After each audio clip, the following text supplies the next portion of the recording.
नमस्कार। आइए इस प्रेजेंटेशन के जरिए आज हम जानेंगे कि ओपन वायल पॉलिसी क्या है और इसे किस तरह से लागू किया जाना है।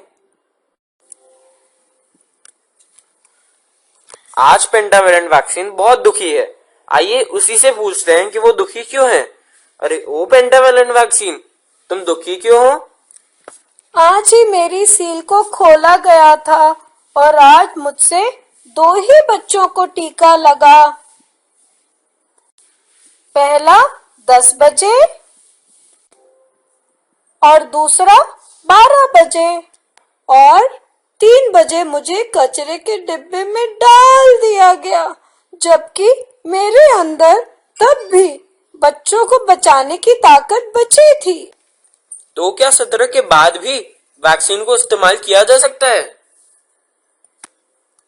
हाँ, पहले इसके बारे में कोई दिशा निर्देश नहीं थे, पर 2013 में भारत सरकार द्वारा ओपन वायल पॉलिसी लागू की गई थी, जिसके अंतर्गत कुछ वैक्सीन को खुलने के बाद भी 28 दिन तक उपयोग में लिया जा सकता है। तो क्या कुछ ही वैक्सीन पर ये पॉलिसी लागू होती है? इन वैक्सीन पर ओपन वायल पॉलिसी लागू होती है, जैसे TD vaccine, OPV vaccine, DPT vaccine, hepatitis B, IPV, pentavalent vaccine और पीसीवी। इन वैक्सीन पर ओपन वायल पॉलिसी लागू नहीं होती है, जैसे MR vaccine, rota virus vaccine, BCG vaccine और जापानीज एन्सेफेलाइटिस। इन वैक्सीन को खोलने के 4 घंटे पश्चात या सत्र समाप्ति पर आवश्यक रूप से डिस्पोज किया जाना है। पर ओपन वायल पॉलिसी को लागू करते समय हमें 5 शर्तों का ध्यान रखना होता है, जैसे एक्सपायरी तारीख ना निकली हो, खुली वायल को लाने, ले जाने व स्टोर करते समय शीत श्रृंखला निरंतर बनी हुई हो, वैक्सीन वायल का सेप्टम पानी या अन्य किसी चीज से दूषित नहीं हुआ हो, वैक्सीन को काम में लेने से पूर्व वायल पर दिनांक व समय अंकित किया गया हो और वैक्सीन वायल का वीवीएम मॉनिटर स्वीकार्य अवस्था में हो। बाकी सब तो ठीक है, पर ये वीवीएम क्या होता है? वीवीएम यानी वैक्सीन वायल मॉनिटर। सभी वैक्सीन वायल्स पे वीवीएम लगा होता है। ये गर्मी से होने वाले वैक्सीन के नुकसान की जांच करता है। यदि अंदर वाला चकोर का रंग बाहर वाले गोले के रंग से हल्का है, तो यानी अभी तक वैक्सीन सुरक्षित है, और यदि अंदर वाले चकोर का रंग बाहर के गोले के रंग से मेल खाने लगे या उससे गहरा हो जाए, तो इसका मतलब है गर्मी से वैक्सीन खराब हो चुके हैं। अब हमें इनका निस्तारण कर देना चाहिए। एक चीज और, वीवीएम सर्दी से होने वाले नुकसान को नहीं जांचता है। और इन वायल्स पे क्या लिखना होता है? जब भी हम वैक्सीन की सील खोलते हैं तो हमें उस पर समय और दिनांक लिखना चाहिए, क्योंकि जिन वैक्सीन पर ओपन वायल पॉलिसी लागू होती है उन्हें हम 28 दिन तक उपयोग में ले सकते हैं। यदि हम दिनांक नहीं लिखेंगे तो हमें किस तरह से पता चलेगा कि 28 दिन के भीतर ही वैक्सीन खुली थी।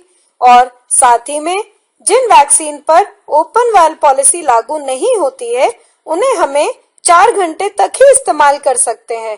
अगर हम उन पर भी समय नहीं लिखेंगे तो हमें 4 घंटे का पता ही नहीं चलेगा। हमारी एएनएम इन 5 चीजों का ध्यान रख रही है, इसे कैसे सुनिश्चित करते हैं? जब सत्र से वैक्सीन कोल्ड चेन पॉइंट पर लौटते हैं तो हमारे कोल्ड चेन हैंडलर्स को इन 5 बिंदुओं की जांच कर लेनी चाहिए। सभी वायल्स पर लेबल हो, उस पर समय व दिनांक अंकित हो व लेबल पठनीय होना चाहिए। सत्र के पश्चात उसी दिन वैक्सीन कोल्ड चेन पॉइंट पर लौटने चाहिए। सभी वायल्स के वीवीएम स्वीकार्य अवस्था में होने चाहिए। किसी वैक्सीन की एक्सपायरी दिनांक नहीं निकली होनी चाहिए। सभी वायल जिपर बैग में ठीक से पैक होने चाहिए। 5 बिंदुओं की जांच के पश्चात प्राप्त हुई खुली व बंद वायल्स की सूचना को रजिस्टर में इंदराज करना चाहिए। खुली हुई वायल्स को अलग से प्लास्टिक के बक्सों में बंद करके ILR में पुनः स्थापित करना चाहिए। अगले सत्र में वैक्सीन देते समय खुली वायल्स को प्राथमिकता से भेजा जाना चाहिए। वैक्सीन कैरियर में 4 कंडीशन आइस पैक के साथ खुली व बंद वायल्स को अलग-अलग जिपर बैग में पैक करके भेजा जाना चाहिए। सभी सुपरवाइजर्स जब भी टीकाकरण सत्र का भ्रमण करें तो इन बिंदुओं की जांच अवश्य करें। सभी खुली वायलों पर दिनांक व समय अंकित हो, किसी वायल की एक्सपायरी की दिनांक नहीं निकली हो, सभी वायलों का वीवीएम स्तर स्वीकार्य अवस्था में हो, टीकाकर्मी संक्रमण रहित प्रक्रिया का उपयोग कर रहे हो, वैक्सीन उसी दिन वितरित किया गया हो व उसी दिन वापस भी जा रहा हो।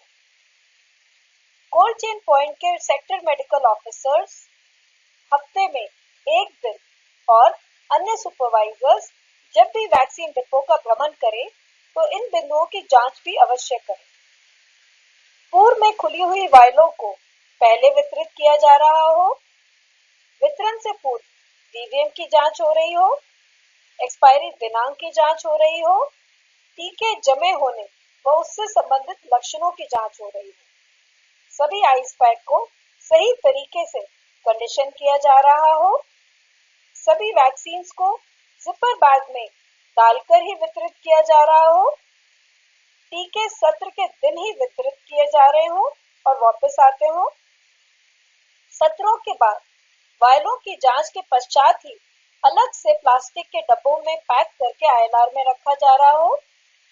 ILR व डीप फ्रीजर के तापमान की नियमित रूप से दिन में 2 बार जांच हो रही है। अरे वाह, ये ओपन वायल पॉलिसी तो बहुत ही अच्छी चीज है। हम इससे वैक्सीन की वेस्टेज कम भी कर सकते हैं और अधिक से अधिक बच्चों को इसका लाभ भी पहुंचा सकते हैं। अब तो हम इसे लागू करके ही रहेंगे। आज हमने जाना कि ओपन वायल पॉलिसी को किस तरह से लागू किया जाना है और इसे लागू करके हम अपने वैक्सीन की वेस्टेज को किस तरह से कम कर सकते हैं। धन्यवाद।